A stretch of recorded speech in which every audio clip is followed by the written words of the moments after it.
박순자 할머니의 하루는 동이 트기도 전에 시작되었다. 새벽의 어둠이 채 가시지 않은 시각. 삐걱거리는 나무 침대에서 몸을 일으킨 그녀는 습관처럼 낡은 회색 누비옷을 걸쳤다.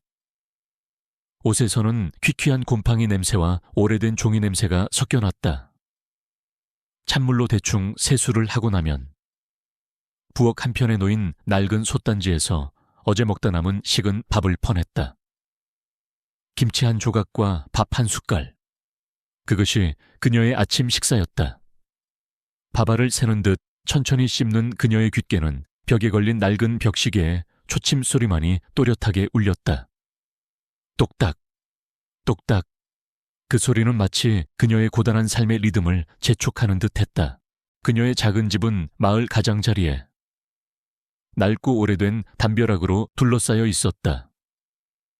마당에는 잡초가 무성했고 비좁은 마루에는 여기저기 금이가 있었다. 하지만 순자 할머니는 불평하지 않았다.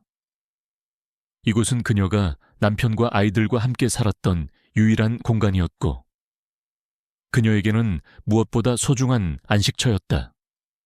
벽에는 아이들의 어릴 적 사진들이 빛바랜 채 걸려 있었다.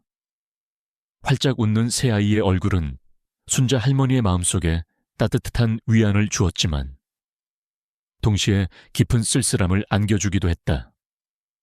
아이들은 모두 도시로 떠났고 명절에도 좀처럼 내려오기 힘들었다. 식사를 마친 할머니는 거울 앞에서 쭈그리고 앉아 자신의 모습을 물끄러미 바라보았다. 깊게 패인 주름살과 거칠어진 손마디는 지난 세월의 흔적을 고스란히 담고 있었다. 굽어진 허리와 깡마른 몸은 무거운 마다에 자루를 짊어지고 다녔던 날들의 고됨을 증명하는 듯했다. 그녀의 눈빛은 비록 피로했지만 그 속에는 결코 꺼지지 않는 강인함과 따뜻함이 공존하고 있었다. 그녀는 한숨 대신 작은 미소를 지으며 낡은 마대 자루와 손수레를 끌고 집을 나섰다. 오늘은 읍내 장날이었다. 장날은 다른 날보다 버려지는 물건들이 많아 순자 할머니에게는 기대되는 날이었다. 하지만 그만큼 사람들의 시선도 많아지는 날이기도 했다. 그녀는 묵묵히 굽은 허리를 숙여 길가의 빈 병들을 주워 담았다. 쨍그랑거리는 유리병 소리가 마대 자루 안에서 울렸다. 지나가던 아낙네들은 혀를 차며 수군거렸다. 저 할망구 아직도 저러고 다니네. 자식들은 다 뭐한데. 그녀는 애써 못 들은 척했지만 그들의 시선은 마치 칼날처럼 그녀의 심장을 꿰뚫는 듯했다. 그러나 할머니는 멈추지 않았다. 자식들을 키우기 위해, 이 집을 지키기 위해 그녀는 멈출 수 없었다. 점심 무렵 순자 할머니는 읍내 시장의 활기 넘치는 한복판에서 폐지를 줍고 있었다. 상인들의 호객 행위와 사람들의 왁자지껄한 소리 속에서 그녀는 묵묵히 자신의 일을 하고 있었다. 바로 그때였다. 한 남자가 급하게 시장을 가로질러 뛰어가는 것이 보였다.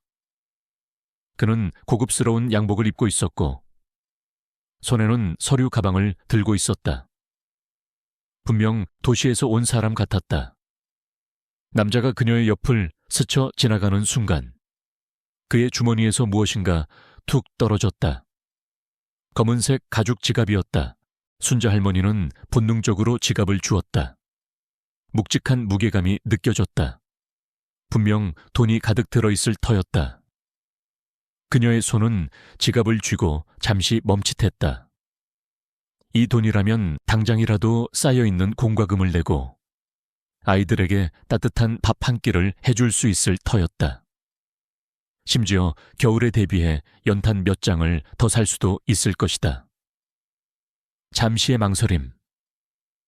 그 짧은 순간 그녀의 머릿속에는 가난한 현실이 스쳐 지나갔다. 그러나 그 망설임은 오래가지 않았다. 그녀는 고개를 저었다. 남의 것을 탐하는 것은 그녀의 삶의 방식이 아니었다. 저기요, 사장님 지갑 떨어뜨리셨어요. 그녀는 굽어진 허리를 펴고 있는 힘껏 소리쳤다.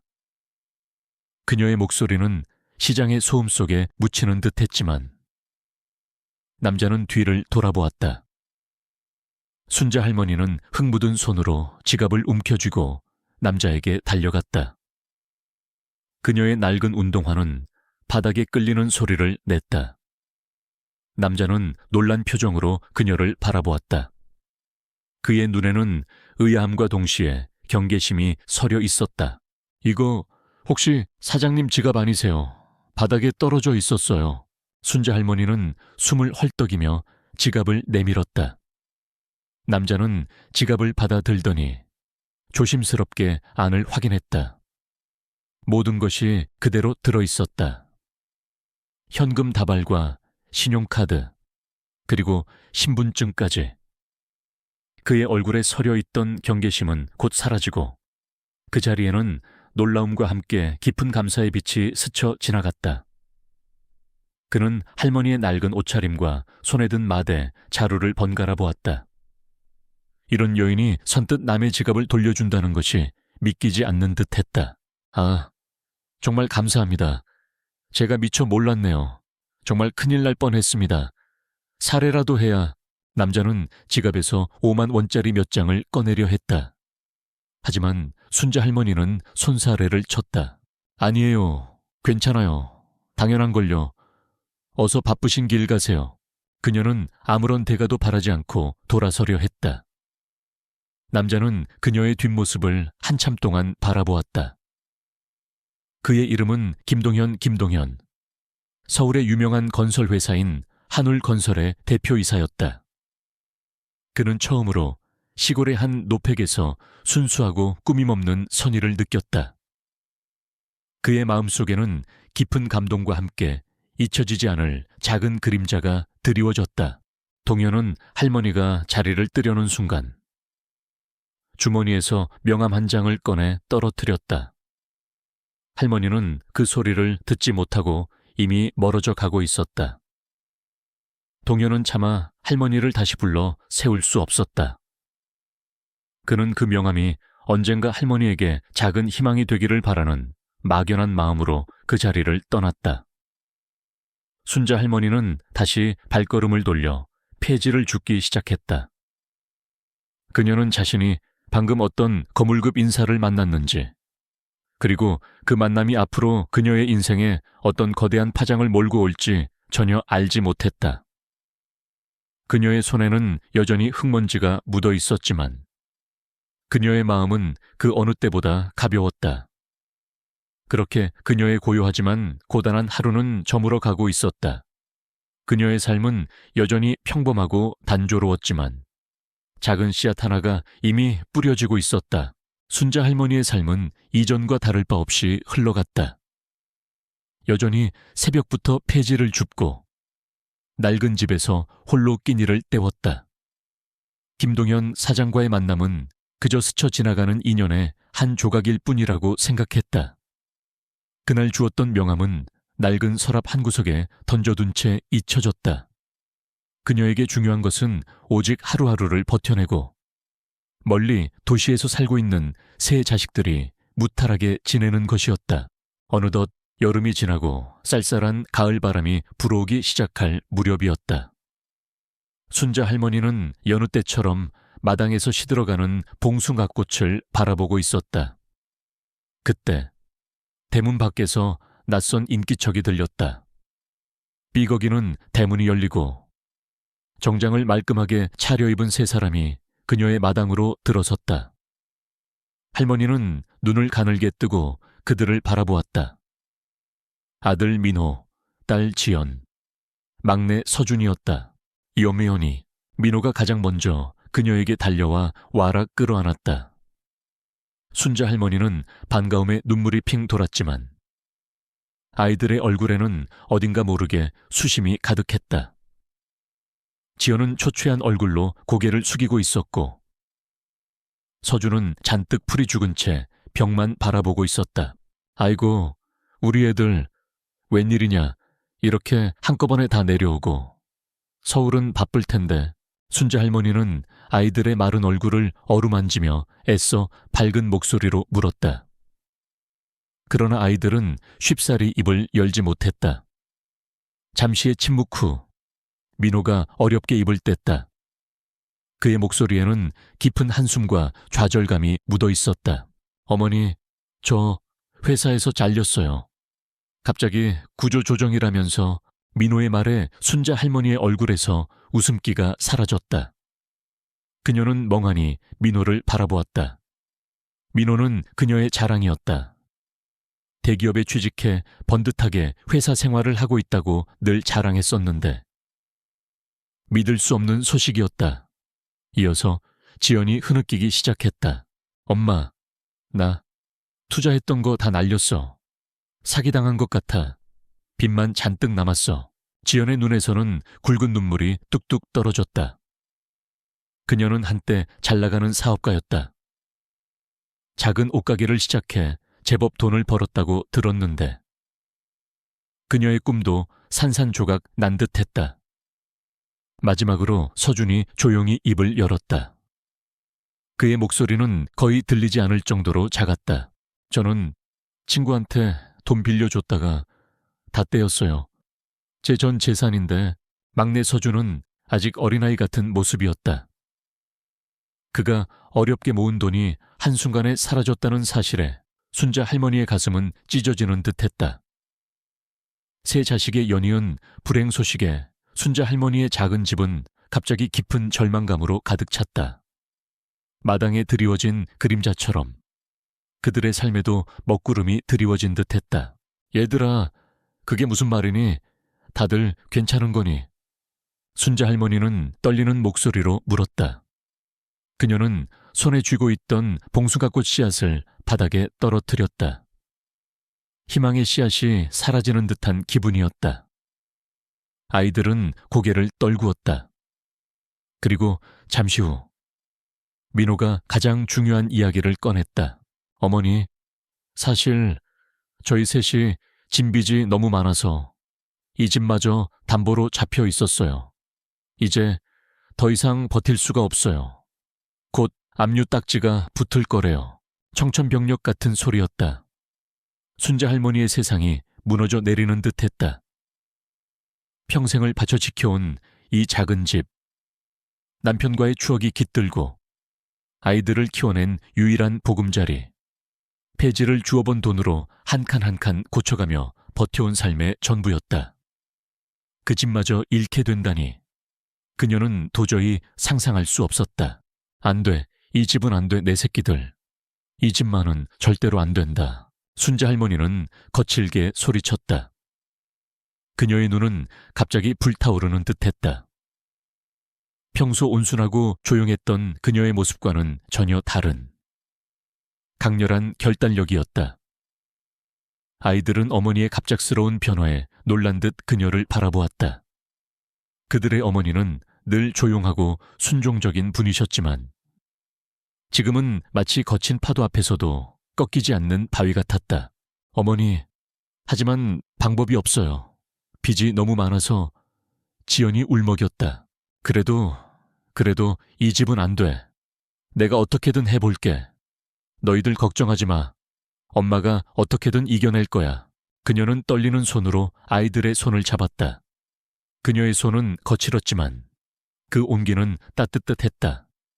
이 절망적인 상황 속에서 순자 할머니는 마음 깊은 곳에서 잠자고 있던 강한 생존 본능과 자식들을 향한 무한한 사랑을 다시금 일깨웠다.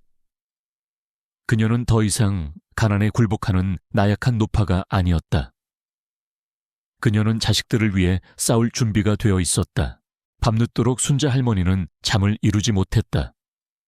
낡은 방바닥에 앉아 주름진 손으로 얼굴을 감쌌다. 어떻게 해야 할까? 내가 무엇을 할 수 있을까? 그녀의 머릿속은 수만 가지 생각으로 복잡했다. 그때 그녀의 눈에 낡은 서랍 한편에 던져두었던 작은 명함이 들어왔다. 그날 시장에서 지갑을 주워주었던 그 남자의 명함이었다. 김동현, 한울건설 대표이사. 그녀는 조심스럽게 명함을 꺼내 들었다. 흙먼지가 약간 묻어 있었지만 희미하게 빛나는 글씨는 그녀에게 잊고 있던 희망의 불씨를 되살리는 듯했다. 설마 이 사람이 나를 기억할까? 나 같은 사람에게 도움을 줄 리가. 수많은 의심이 그녀의 마음을 스쳐 지나갔다. 하지만 그녀는 다른 선택지가 없었다. 이대로 주저앉아 집을 빼앗기고 자식들이 절망하는 모습을 지켜볼 수는 없었다. 그녀는 희미한 희망의 끈이라도 잡아야 했다. 다음 날 아침, 순자 할머니는 아이들에게 아무 말도 하지 않은 채 조용히 집을 나섰다. 그녀는 가장 아끼던 낡은 한복을 꺼내 입고 손에는 명함 한 장만을 쥐고 서울행 버스에 몸을 실었다. 버스는 덜컹거리며 익숙한 마을 풍경을 뒤로하고 도시의 빌딩 숲을 향해 달렸다. 그녀의 인생은 이제 더 이상 조용하고 평범할 수 없었다. 그녀는 알 수 없는 미지의 세상으로 자식들과 집을 지키기 위한 거친 여정의 첫걸음을 내딛고 있었다. 그녀의 어깨에는 가족의 무게가 실려 있었지만 그녀의 눈빛은 그 어느 때보다 단호했다. 서울은 순자 할머니가 살던 시골 마을과는 전혀 다른 세상이었다. 높이 솟아오른 빌딩들은 하늘을 찌를 듯했고 끊임없이 오가는 자동차 소리와 사람들의 웅성거림은 그녀를 압도했다. 낡은 한복을 입은 할머니의 모습은 세련된 도시 사람들 사이에서 이질적으로 느껴졌다. 명함에 적힌 주소를 찾아 헤매던 그녀는 몇 번이나 길을 잃을 뻔했다. 마침내 웅장한 한울 건설 빌딩 앞에 섰을 때 할머니는 고개를 젖혀 건물의 꼭대기를 올려다보았다. 감히 발을 들여놓기조차 어려운 거대한 성처럼 느껴졌다. 떨리는 마음으로 로비를 들어섰다. 대리석 바닥은 거울처럼 빛났고 화려한 조명과 번쩍이는 엘리베이터는 그녀를 더욱 위축시켰다. 안내 데스크의 젊은 여직원은 낡은 한복 차림의 할머니를 보고 의아한 표정을 지었다. 어르신, 무슨 일로 오셨어요? 저 여기 김동현 사장님 좀 뵈러 왔는데요. 할머니의 목소리는 작게 떨렸다. 여직원은 어이없다는 듯 픽 웃었다. 사장님은 아무나 만날 수 있는 분이 아니세요. 미리 약속은 하셨나요? 순자 할머니는 고개를 숙였다. 아니요. 하지만 그이가 전에 제게 지갑을... 그녀는 명함을 내밀었다. 여직원은 명함을 흘끗 보더니 한숨을 쉬었다. 잠시만 기다려보세요.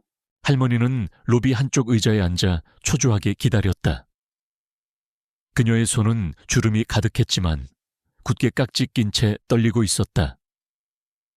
과연 나를 기억해 줄까? 이 명함 한 장으로 뭘 할 수 있다고. 수많은 회의감이 그녀를 덮쳤다. 그때 저편에서 익숙한 목소리가 들렸다. 박순자 할머님, 고개를 들자. 놀랍게도 김동현 사장이 직접 자신에게 다가오고 있었다. 그는 여전히 말끔한 정장 차림이었고 그의 얼굴에는 반가움과 동시에 약간의 당혹감이 스쳐 지나갔다. 동현은 그녀가 정말로 자신을 찾아올 줄은 몰랐던 듯했다. 사장님, 순자 할머니는 벌떡 일어섰다. 동현은 그녀의 얼굴을 찬찬히 살펴보았다. 그리고 곧 그녀를 기억해냈다. 아, 그 시장에서 지갑을 돌려주셨던 할머님이시군요. 동현은 그녀를 자신의 집무실로 안내했다. 최고급 가구와 최신 기기들로 채워진 넓은 공간은 순자 할머니에게는 꿈같은 곳이었다. 동현은 따뜻한 차를 내주며 그녀의 이야기를 경청했다. 순자 할머니는 떨리는 목소리로 세 자녀의 불행과 집이 압류 위기에 처한 상황을 솔직하게 털어놓았다. 그녀는 자신의 처지를 구구절절 설명하며 동정을 바라기보다는 그저 희미한 희망이라도 붙잡고 싶다는 간절함을 내비쳤다. 동현은 조용히 그녀의 이야기를 들었다. 그의 얼굴에는 동정과 함께 깊은 생각에 잠긴 표정이 스쳐 지나갔다. 그는 할머니의 청렴하고 선한 마음에 이미 깊은 인상을 받은 터였다. 그리고 지금 그녀의 순수하고 강한 의지를 보며 돕고 싶다는 마음이 더욱 커졌다. 할머님, 사실 저희 회사에 비어있는 건물이 하나 있습니다. 오래되고 낡아서 관리가 필요한 곳인데 할머님께서 혹시 그곳의 관리인 일을 맡아주실 수 있으시겠습니까? 월급도 드리고 당분간 지내실 곳도 해결될 겁니다. 동현의 제안에 순자 할머니는 귀를 의심했다. 꿈인지 생시인지 분간이 가지 않았다. 건물, 관리인이라니요. 제가 뭘 할 줄 안다고 할머님의 정직함과 성실함이라면 충분합니다.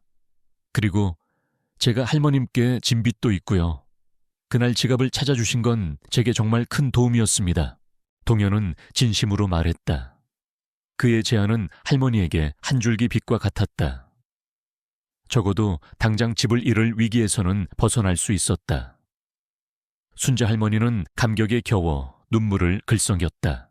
바로 그때 집무실 문이 벌컥 열리더니 한 여자가 들어섰다. 날카로운 눈매와 도도한 표정을 지닌 젊은 여인이었다.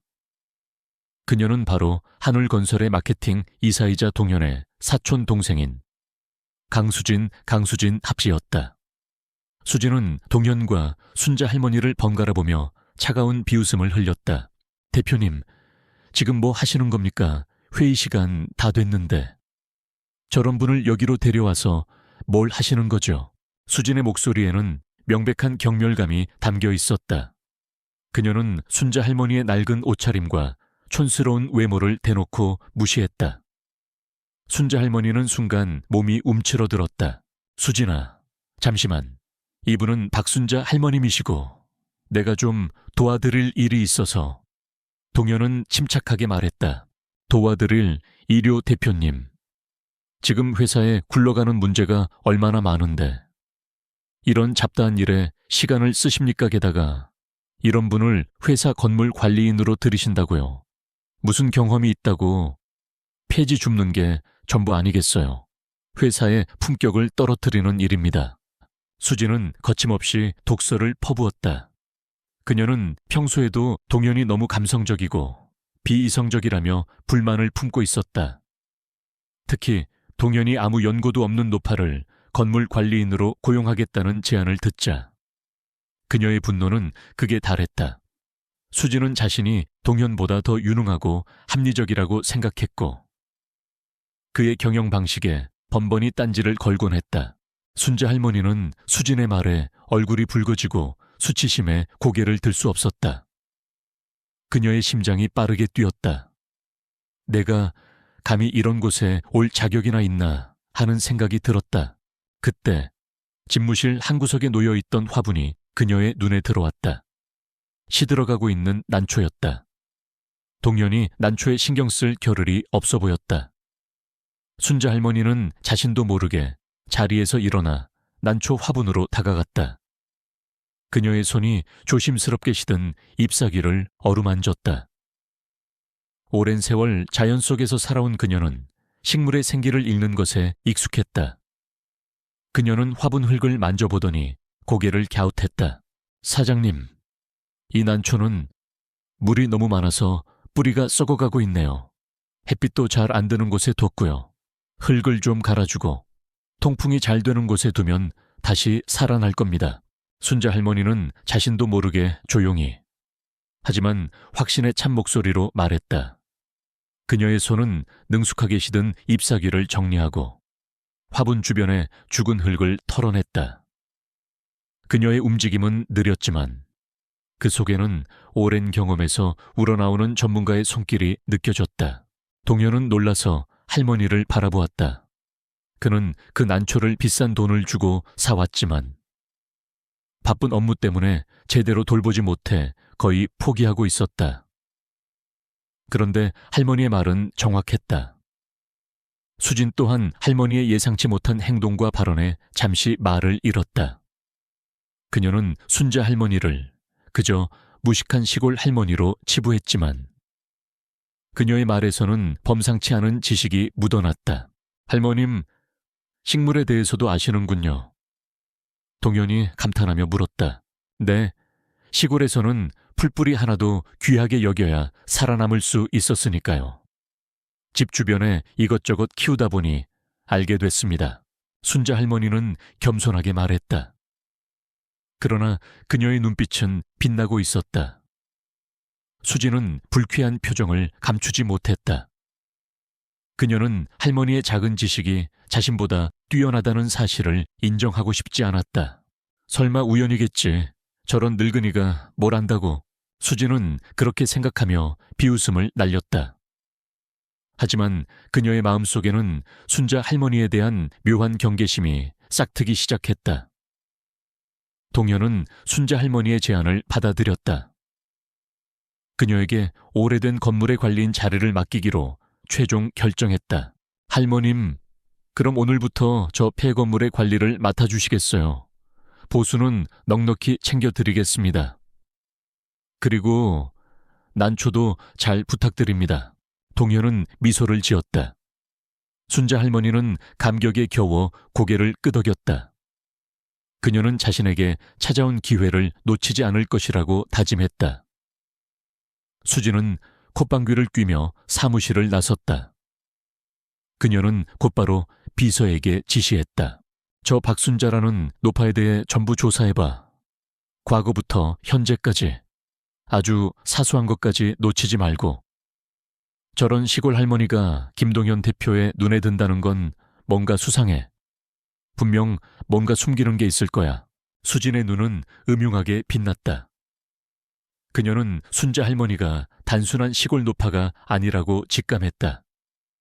그리고 그 직감은 그녀에게 질투심과 함께 할머니를 끌어내릴 음모를 꾸미게 만들었다. 순자 할머니는 자신의 발밑에서 이미 위험한 음모가 시작되고 있다는 사실을 전혀 알지 못한 채 새로운 시작에 대한 희망으로 가득 차 있었다. 그녀의 눈에 비친 것은 폐허가 된 건물이 아니라 자식들과 함께 다시 일어설 수 있는 희망의 터전이었다.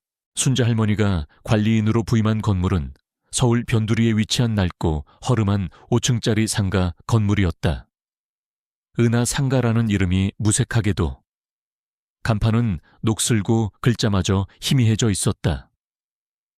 유리창은 깨져 있거나 먼지로 뒤덮여 있었고 건물 외벽은 시멘트가 벗겨지고 곰팡이가 피어 있었다. 마치 폐허나 다름없었다.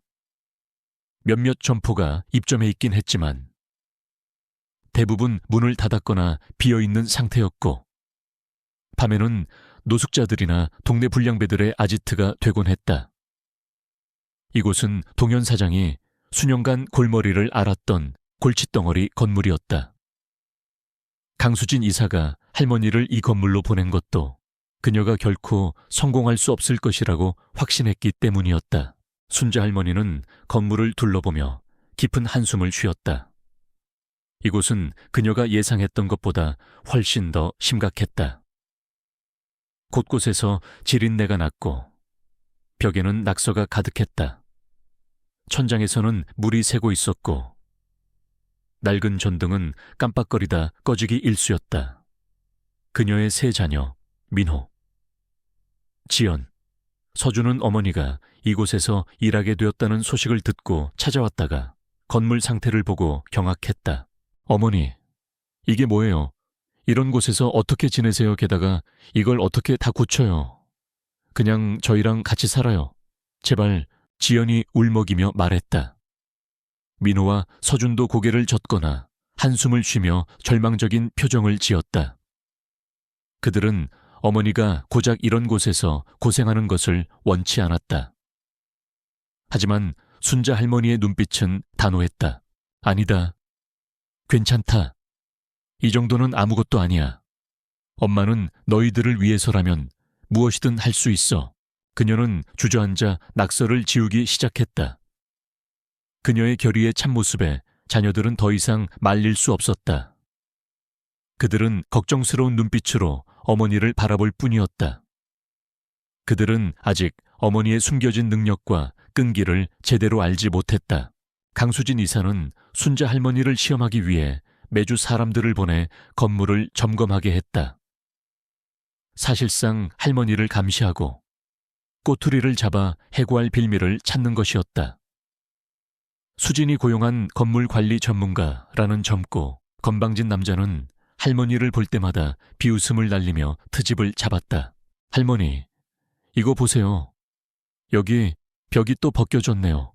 이 정도도 못 고치면서 무슨 관리 일을 한다고 하세요. 이러다가 건물 무너지겠어요. 여기는 왜 이렇게 냄새가 납니까? 청소는 제대로 하세요. 이래가지고 누가 여기에 들어오겠어요. 그 남자는 계속해서 순자 할머니를 자극했고 할머니는 묵묵히 그들의 비난을 견뎌냈다. 그녀는 그들의 말을 반박하는 대신 묵묵히 자신의 일을 했다. 그녀는 어릴 적부터 몸으로 부딪히며 살아왔기에 이런 사소한 비난 따위는 그녀에게 아무것도 아니었다. 동현 사장은 순자 할머니에게 별다른 지시를 내리지 않았다. 그는 그저 멀리서 할머니의 소식을 전해 듣고 있을 뿐이었다. 그는 할머니의 인간적인 면모를 믿었지만 과연 그녀가 이 낡은 건물을 되살릴 수 있을지는 그 자신도 확신하지 못했다. 가장 큰 문제는 건물에 무단으로 침입하는 노숙자들과 불량배들이었다. 그들은 밤마다 술을 마시고 소란을 피웠으며 때로는 할머니를 위협하기도 했다. 순자 할머니는 처음에는 그들을 피해 다녔지만 건물을 제대로 관리하려면 이 문제를 해결해야 한다는 것을 깨달았다. 어느 날 밤, 한 무리의 불량배들이 건물 입구를 막고 술을 마시며 시끄럽게 떠들고 있었다. 할머니는 용기를 내어 그들 앞에 섰다. 얘들아, 여기는 다른 사람들도 다니는 곳이야. 여기서 이러면 안 된다. 불량배들은 할머니의 말에 비웃었다. 할망구, 꺼져. 여기가 네 집이냐. 한 명의 불량배가 할머니에게 다가와 위협적인 표정을 지었다. 할머니는 두려웠지만 물러서지 않았다. 그녀는 깊은 눈으로 그들을 바라보았다. 그리고 잠시 후 그녀는 그들에게 예상치 못한 제안을 했다. 너희들, 배는 안 고프니 내가 국밥 한 그릇씩 해줄 수 있는데 먹고 갈래? 그녀는 따뜻한 미소를 지으며 말했다. 불량배들은 황당하다는 듯 서로를 바라보았다. 한 명은 코웃음을 쳤고 다른 한 명은 할머니의 낡은 옷차림을 비웃었다.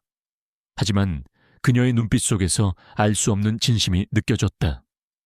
호기심 반, 배고픔 반으로 그들은 할머니를 따라 건물 지하의 작은 공간으로 들어갔다. 할머니는 그들을 위해 직접 끓인 따뜻한 국밥을 내어주었다. 국밥은 소박했지만 정성이 가득 담겨 있었다. 불량배들은 처음에는 의심스러운 눈빛으로 국밥을 먹었지만 이내 허겁지겁 그릇을 비웠다. 며칠 밤을 거리에서 지내며 제대로 된 음식을 먹지 못했던 그들에게 할머니의 국밥은 잊고 있던 온기를 되찾아 주었다. 국밥을 다 먹자 한 불량배가 조용히 물었다. 할머니, 왜 저희한테 이렇게 잘해주시는 거예요? 순자 할머니는 미소를 지었다.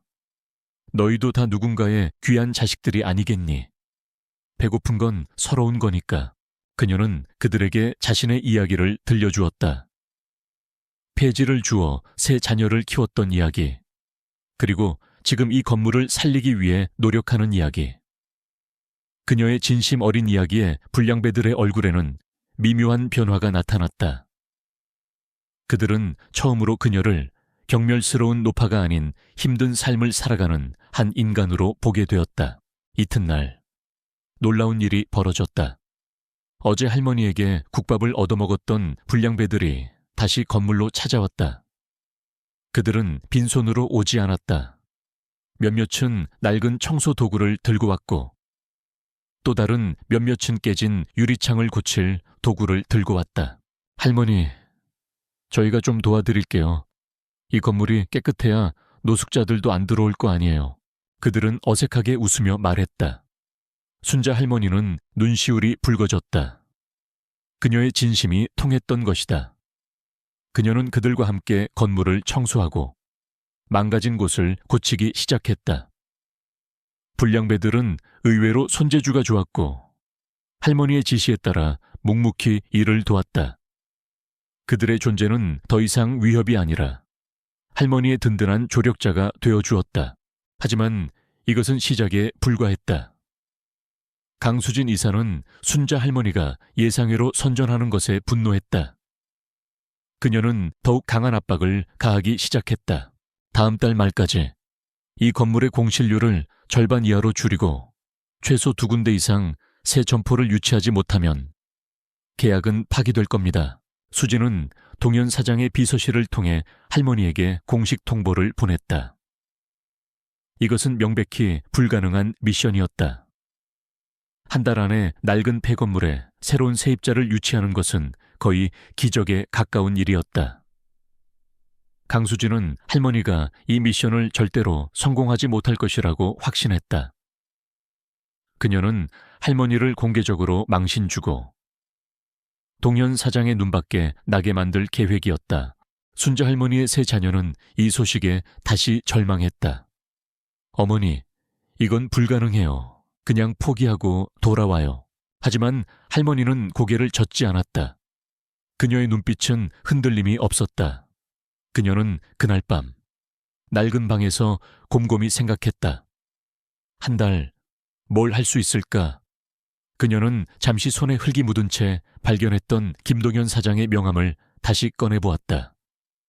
명함 속 글씨는 흐릿했지만 그녀의 마음속에는 꺼지지 않는 불씨가 타오르고 있었다. 시간은 빠르게 흘러갔고 순자 할머니는 홀로 이 거대한 도전에 맞서야 했다. 그녀의 어깨에는 가족의 미래가 그리고 잃어버린 자존심이 걸려 있었다. 시간은 순자 할머니에게 가혹할 정도로 빠르게 흘러갔다. 강수진이 제시한 한 달이라는 시간은 폐허와 다름없는 은하 상가를 재건하기에는 턱없이 부족했다. 하지만 순자 할머니는 절망 대신 굳은 의지로 하루하루를 채워나갔다. 낮에는 청소와 수리를 하고 밤에는 낡은 종이와 펜을 들고 어떻게 하면 이 건물을 살릴 수 있을지 고민했다. 그녀의 굽어진 허리는 더욱 굽어졌지만 그녀의 눈빛만은 더욱 형형하게 빛났다. 그녀가 국밥으로 감화시켰던 불량배들은 이제 그녀의 가장 든든한 조력자가 되어 있었다. 그들은 낮에는 할머니의 지시를 받아 건물을 청소하고 보수하는 일을 도왔고 밤에는 건물을 지키는 자원봉사자가 되었다. 그들은 할머니의 진심을 누구보다 잘 알았기에 기꺼이 그녀를 도왔다. 그들의 노력 덕분에 건물은 조금씩 생기를 되찾아갔다. 깨진 유리창은 고쳐지고 지저분한 벽은 깨끗하게 칠해졌으며 악취는 점차 사라졌다. 하지만 문제는 새로운 세입자 유치였다. 아무도 이런 낡은 건물에 관심을 보이지 않았다. 할머니는 매일같이 부동산 중개소를 찾아다녔지만 돌아오는 것은 싸늘한 시선과 비웃음뿐이었다. 강수진은 할머니의 실패를 확신하며 마감일이 다가올수록 더욱더 날카로운 비난을 쏟아냈다. 그녀는 할머니를 조롱하며 시골 할머니가 뭘 할 수 있겠어요. 빨리 포기하고 집으로 돌아가시지죠 라고 비아냥거렸다. 최후의 날이 다가왔다. 바로 오늘 동현 사장과 강수진 이사가 직접 은하 상가를 방문하여 할머니의 성과를 평가하기로 한 날이었다. 동현은 내심 할머니가 기적을 보여주길 바랐지만 현실적인 상황을 볼 때 기대하기 어려웠다. 강수진은 자신이 승리할 것이라 확신하며 의기양양하게 건물로 향했다. 그녀는 이미 언론에 연락을 취해 노파의 실패라는 자극적인 기사를 준비하고 있었다. 정고 무렵 김동현 사장과 강수진 이사 그리고 몇몇 임원진이 은하 상가 앞에 도착했다. 그들의 뒤로는 카메라를 든 기자들이 바삐 움직였다. 강수진은 득의양양한 표정으로 건물 안으로 들어섰다. 하지만 그녀의 눈에 들어온 광경은 예상과 달랐다. 지저분했던 로비는 깨끗하게 정리되어 있었고 악취 대신 은은한 비누향이 났다.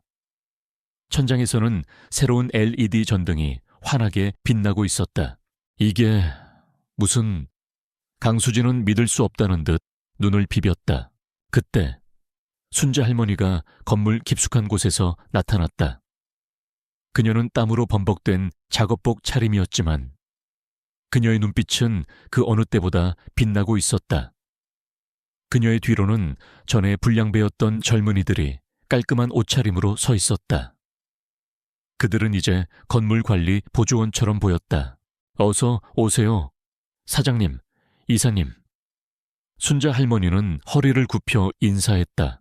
강수진은 할머니를 노려보며 말했다. 꼴 좋게 청소나 하고 있군요. 그래서 공실률은 얼마나 줄었죠? 새로운 세입자는 찾았습니까? 그녀의 목소리에는 비웃음이 가득했다. 네. 순자 할머니는 망설임 없이 대답했다. 공실률은 절반 이하로 줄었습니다. 그리고 새로운 세입자도 2팀 계약했습니다. 강수진은 코웃음을 쳤다. 말도 안 돼. 거짓말하지 마세요. 누가 이런 건물에 들어온다는 겁니까? 바로 그때였다. 건물 2층에서 낯선 인기척이 들렸다. 젊은 남녀 한 쌍이 계단을 내려오고 있었다. 그들은 순자 할머니를 보자마자 반갑게 달려왔다. 할머니, 저희 오늘부터 입주하기로 했어요. 여기 정말 깨끗해지고 좋네요. 젊은 남자가 환하게 웃으며 말했다. 저희 작은 공방인데 임대료도 저렴하고 분위기도 너무 좋아서 바로 계약했어요.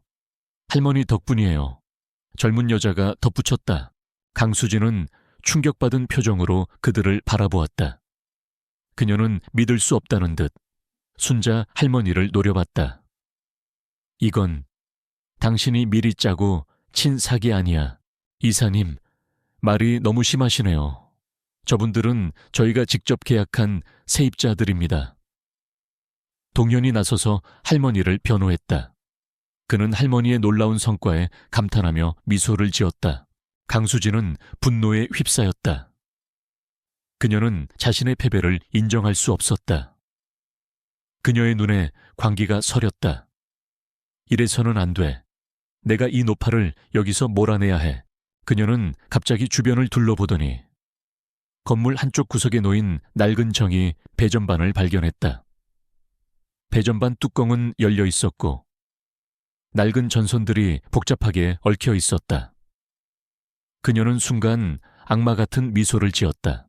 강수진은 순자 할머니가 미처 알아차리기도 전에 재빠르게 배전반으로 달려가더니 손을 뻗어 몇몇 전선들을 힘껏 잡아당겼다. 이제 끝이야. 그녀는 혼잣말처럼 중얼거렸다. 과직택평. 갑작스러운 스파크와 함께 전기가 끊어지는 소리가 건물을 뒤흔들었다. 동시에 펑 하는 소리와 함께 배전반에서 연기가 피어오르기 시작했다. 건물 안은 순식간에 어둠에 잠겼고 사람들은 비명과 함께 혼란에 빠졌다. 기자들은 연신 플래시를 터뜨리며 이 상황을 담았다. 불이야 불났어. 누군가 소리쳤다. 건물 내부에는 공사 중에 쌓아두었던 폐자재들이 많았고 연기는 삽시간에 퍼져나갔다.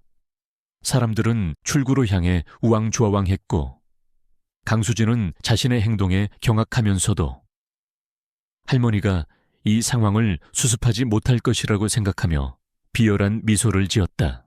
모두가 아수라장 속에서 패닉에 빠져 있을 때 순자 할머니의 눈빛은 갑자기 차분하고 날카롭게 변했다. 그녀는 마치 본능적으로 움직이는 듯했다. 모두들 진정하세요. 당황하지 말고 제 말 들으세요. 그녀의 목소리는 작았지만 이상하게도 사람들의 귓가에 또렷하게 박혔다. 그녀는 망설임 없이 연기가 피어오르는 배전반으로 달려갔다. 뜨거운 열기와 매캐한 연기가 그녀의 얼굴을 감쌌다. 그녀는 주저하지 않고 배전반 안으로 손을 뻗었다. 낡은 전선들을 하나하나 만져보며 어디서 합선이 일어났는지, 불길이 어디로 번지는지 감지했다. 그녀의 손은 마치 수십 년간 전기공사를 해온 장인처럼 능숙했다. 그녀는 폐지 줍던 경험으로 버려진 전기 부품들을 수없이 만져보며 어떤 부품이 고장 났는지, 어떻게 고쳐야 하는지 어렴풋이 알고 있었다. 민호 저기 구석에 있는 소화기 좀 가져와. 지연아 사람들을 바깥으로 안내해. 서준아 이쪽으로 와서 이걸 좀 잡아줘. 그녀는 침착하게 자녀들에게 지시했다. 처음에는 망설이던 자녀들도 어머니의 압도적인 침착함과 카리스마에 이끌려 그녀의 말에 복종했다. 민호는 곧바로 소화기를 가져왔고 지연은 사람들을 능숙하게 대피시켰다. 서준은 어머니의 지시대로 흔들리는 전선을 꽉 잡았다. 순자 할머니는 연기가 자욱한 배전반 앞에서 몸을 굽혔다. 그녀의 주름진 손은 망설임 없이 전선들을 조작하기 시작했다. 그녀는 합선된 전선을 찾아내 능숙하게 분리하고 다른 전선을 연결하여 전기의 흐름을 제어했다. 그녀의 얼굴에는 땀방울이 송골송골 맺혔지만 그녀의 눈빛은 흔들림이 없었다. 마치 수십 년간 갈고 닦은 장인의 기술을 보여주는 듯했다. 사람들은 숨을 죽이고 그녀의 움직임을 지켜보았다. 연기는 점점 짙어졌지만 그녀는 아랑곳하지 않았다.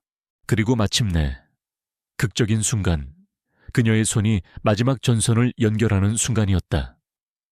틱 하는 소리와 함께 건물 전체에 환하게 불이 들어왔다. 사람들은 일제히 탄성을 질렀다.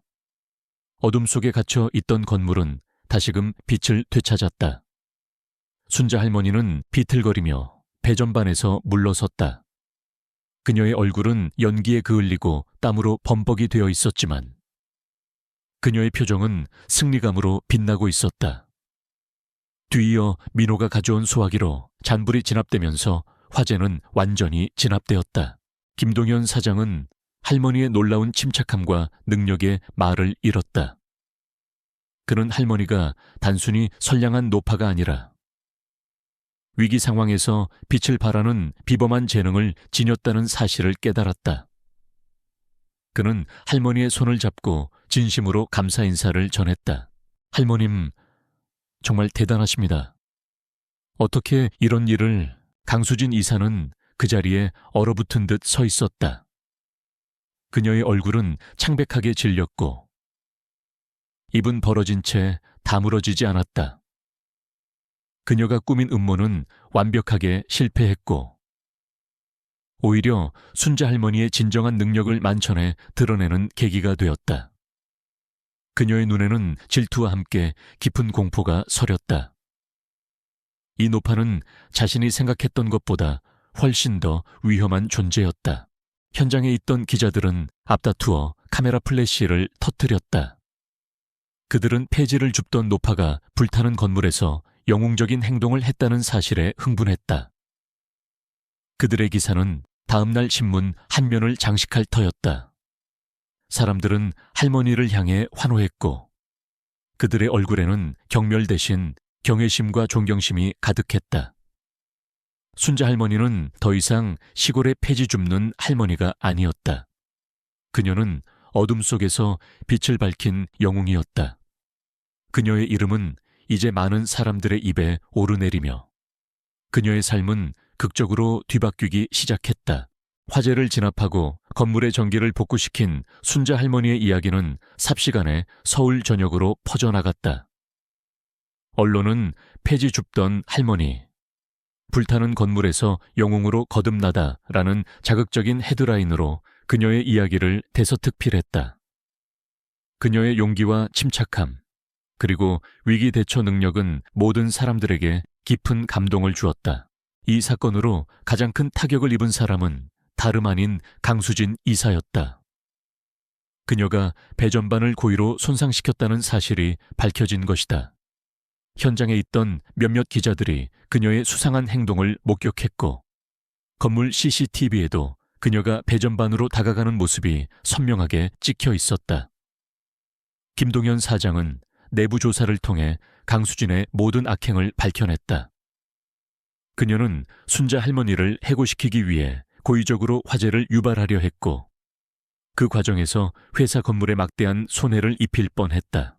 강수진 이사, 당신은 더 이상 한울건설에 있을 자격이 없습니다. 김동현 사장은 차가운 목소리로 강수진을 해고했다. 그녀는 모든 직위와 명예를 잃고 회사에서 쫓겨났다. 그녀의 비열한 음모는 결국 자신의 몰락을 초래한 셈이었다. 사회는 그녀에게 등을 돌렸고 그녀는 더 이상 어떤 회사에서도 발붙일 곳이 없었다. 그녀는 자신의 어리석음과 탐욕이 얼마나 비참한 결과를 초래했는지 뼈저리게 깨달았다. 순자 할머니의 이야기는 전국적인 화제가 되었고 은하 상가는 기적의 상가로 불리며 새로운 명소가 되었다. 방송국에서는 할머니의 삶을 다큐멘터리로 제작하고 싶다는 제안이 쏟아졌고 수많은 사람들이 할머니의 용기와 선행에 감동하여 건물을 찾아왔다. 임대가 나가지 않아 골칫덩어리였던 상가는 이제 사람들로 북적였다. 많은 상인들이 할머니의 이야기에 감명받아 저렴한 임대료에도 불구하고 입점을 문의하기 시작했다. 김동현 사장은 순자 할머니를 자신의 집무실로 불렀다. 그는 따뜻한 미소를 지으며 할머니의 손을 잡았다. 할머님, 지난번 일은 정말 죄송했습니다. 그리고 정말 감사합니다. 할머님 덕분에 저희 회사는 더 큰 위기를 모면할 수 있었습니다. 이제 은하 상가는 할머님께서 계속해서 관리해 주시길 부탁드립니다. 아니, 이제는 관리가 아니라 경영을 맡아주셨으면 합니다. 할머님의 지혜와 따뜻한 마음이라면 이 건물을 더욱 번성시킬 수 있을 겁니다. 필요한 모든 지원을 아끼지 않겠습니다. 동현은 진심으로 말했다. 그는 할머니에게 단순히 월급을 주는 것을 넘어 상가 전체의 운영권을 위임했다. 이것은 할머니에게 물질적인 보상을 넘어 그녀의 능력을 인정하고 그녀의 삶에 새로운 의미를 부여하는 것이었다. 순자 할머니의 세 자녀, 민호, 지연, 서준도 어머니의 사무실로 찾아왔다. 그들의 눈에는 더 이상 절망이나 수치심이 없었다. 대신 깊은 존경과 자랑스러움이 가득했다. 민호는 고개를 숙이며 말했다. 어머니, 죄송합니다. 저희는 그동안 어머니를 제대로 이해하지 못했어요. 어머니가 얼마나 대단한 분이신지 이제야 알겠습니다. 저희가 다 잘못했습니다. 지연은 눈물을 흘리며 어머니의 손을 잡았다. 엄마, 정말 죄송해요. 저희 때문에 너무 고생하셨어요. 이제 저희가 어머니를 도울게요. 이 건물, 저희도 함께 만들어가요. 서준도 어머니의 품에 안겨 흐느꼈다. 엄마, 사랑해요. 순자 할머니는 자녀들의 손을 따뜻하게 잡았다. 그녀의 눈가에도 눈물이 맺혔지만 그것은 슬픔의 눈물이 아닌 감격과 행복의 눈물이었다. 그녀는 고개를 끄덕였다. 그래, 우리 함께하자. 엄마가 너희들을 믿듯이 너희도 엄마를 믿어준다면 뭐든지 할 수 있단다. 그날 저녁 순자 할머니와 세 자녀는 오랜만에 함께 식탁에 둘러 앉았다. 따뜻한 밥과 국, 그리고 직접 담근 김치까지. 소박하지만 정성이 가득한 저녁 식사였다. 낡은 시계의 초침 소리는 여전히 똑딱거렸지만 더 이상 그녀의 삶의 고단함을 재촉하는 소리가 아니었다. 그것은 마치 새로운 시작을 알리는 희망의 박동처럼 들렸다. 민호는 새로운 상가에 입점한 IT 스타트업들을 관리하는 일을 맡기로 했다. 지연은 자신의 실패 경험을 바탕으로 상가 내에 작은 컨설팅 사무실을 열어 상인들을 돕기로 했고 서준은 상가의 마케팅과 홍보를 담당하기로 했다. 그들은 더 이상 절망에 빠진 청년들이 아니었다. 어머니의 희생과 노력, 그리고 기적 같은 재능을 통해 그들은 다시 일어설 용기를 얻었다. 그들은 어머니의 곁에서 새로운 삶을 시작했고 상가를 함께 번성시키기 위해 모든 열정을 쏟아부었다. 순자 할머니는 흐뭇한 미소로 식탁에 둘러앉은 자녀들을 바라보았다. 그녀의 삶은 이제 고독하지 않았다. 그녀의 곁에는 그녀를 믿고 사랑하는 자녀들이 있었고 그녀의 손길로 다시 태어난 번성하는 상가가 있었다. 모든 것이 그녀의 진심과 노력에 대한 보상이었다. 그녀의 마음속에는 깊은 평화와 함께 앞으로 펼쳐질 새로운 삶에 대한 기대감이 차오르고 있었다. 그녀는 폐지를 주어 자식들을 키웠던 지난날의 고통이 결국 이 모든 행복을 위한 값진 경험이었음을 깨달았다. 수년의 시간이 흘렀다. 은하상가는 이제 순자 빌딩이라는 새로운 이름으로 불렸다. 낡고 허름했던 5층 건물은 순자 할머니의 손길과 세 자녀의 노력으로 완전히 탈바꿈했다. 외벽은 화사한 색으로 칠해졌고 깨끗한 유리창은 햇살을 받아 반짝였다. 로비는 밝고 세련되게 리모델링 되었고 옥상에는 작은 정원이 꾸며져 있었다. 이곳은 더 이상 외면받던 폐건물이 아니었다. 젊은 예술가들의 공방, 사회적 기업의 사무실, 작은 북카페와 유기농 식당이 들어서며 활기가 넘치는 지역 명소로 자리 잡았다. 순자 할머니는 이제 어엿한 빌딩 주인이자 순자 빌딩 공동체의 정신적 지주가 되었다. 그녀는 여전히 매일 아침 가장 먼저 빌딩에 나와 구석구석을 살폈다. 굽은 허리는 조금 더 굽어졌지만 그녀의 얼굴에는 깊은 주름만큼이나 따뜻한 미소가 가득했다. 그녀는 빌딩을 단순한 돈벌이 수단으로 여기지 않았다. 이곳은 그녀와 가족의 삶이 다시 피어난 곳이자 어려운 이웃들에게 희망을 줄 수 있는 공간이었다. 세 자녀들도 각자의 자리에서 빛을 발했다. 민호는 빌딩 내 IT 스타트업 인큐베이팅 센터를 성공적으로 운영하며 수많은 젊은 기업가들을 지원했다. 지연은 자신의 컨설팅 사무실을 확장하여 작은 상인들의 경영을 돕는 마음나눔 컨설팅을 운영했고 서준은 빌딩의 홍보와 문화 기획을 맡아 다양한 지역 행사를 성공적으로 개최했다. 그들은 더 이상 과거의 실패에 갇혀있지 않았다. 어머니의 끈기와 사랑을 본받아 각자의 분야에서 뛰어난 성과를 거두며 사회에 긍정적인 영향을 미치고 있었다. 순자 빌딩은 단순히 상업적인 성공을 넘어 나눔과 상생의 가치를 실현하는 모범적인 공간이 되었다. 할머니는 빌딩 수익의 일부를 지역 사회에 환원하기 위한 순자 나눔 재단을 설립했다. 재단은 형편이 어려운 학생들에게 장학금을 지급하고 노인들을 위한 무료 급식소를 운영하며 소외 계층에게 따뜻한 보금자리를 제공하는 등 다양한 사회 공헌 활동을 펼쳤다. 어느 화창한 가을날 오후 순자 빌딩 옥상 정원에서는 나눔의 빛, 장학금 수여식이 열리고 있었다. 수십 명의 지역 학생들이 새로운 학용품 가방과 장학금을 받아들고 환하게 웃고 있었다. 순자 할머니는 단상에 서서 따뜻한 목소리로 축사를 건넸다. 얘들아, 돈이나 명예보다 더 소중한 것은 바로 마음이란다. 어렵고 힘든 시간을 만났을 때 좌절하지 않고 다시 일어설 용기, 그리고 남의 어려움을 외면하지 않고 손 내밀어 줄 수 있는 따뜻한 마음. 그것이 너희의 삶을 가장 밝게 빛내줄 거야. 그녀의 이야기는 진심으로 우러나온 삶의 지혜였기에 아이들은 물론 그 자리에 모인 모든 사람들이 깊은 감동을 받았다. 민호와 지연, 서준은 단상 옆에 서서 자랑스러운 눈빛으로 어머니를 바라보았다. 한때 폐지를 주어 자신들을 키웠던 어머니가 이제는 수많은 사람들에게 희망을 주는 존재가 된 것이다.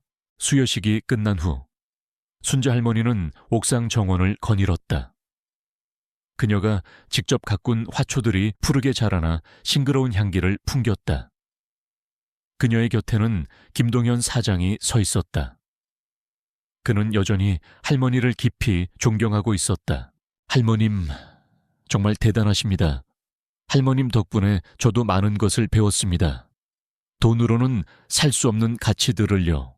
무슨 말씀이세요? 사장님이 제게 기회를 주지 않으셨다면 저도 여기까지 올 수 없었을 겁니다. 순자 할머니는 환하게 웃었다. 그녀의 눈빛은 투명했고 그녀의 미소는 그 어느 때보다 평화로웠다. 그녀는 이제 더 이상 외롭지 않았다. 그녀를 사랑하고 존경하는 가족들이 있었고 그녀의 손길로 변화된 사람들과 공간들이 있었다. 가을 햇살이 순자 할머니의 백발 위에 따스하게 내려앉았다. 그녀는 옥상 난간에 기대어 아래를 내려다보았다. 활기 넘치는 순자 빌딩의 모습, 그리고 그 너머로 펼쳐진 도시의 풍경이 한눈에 들어왔다.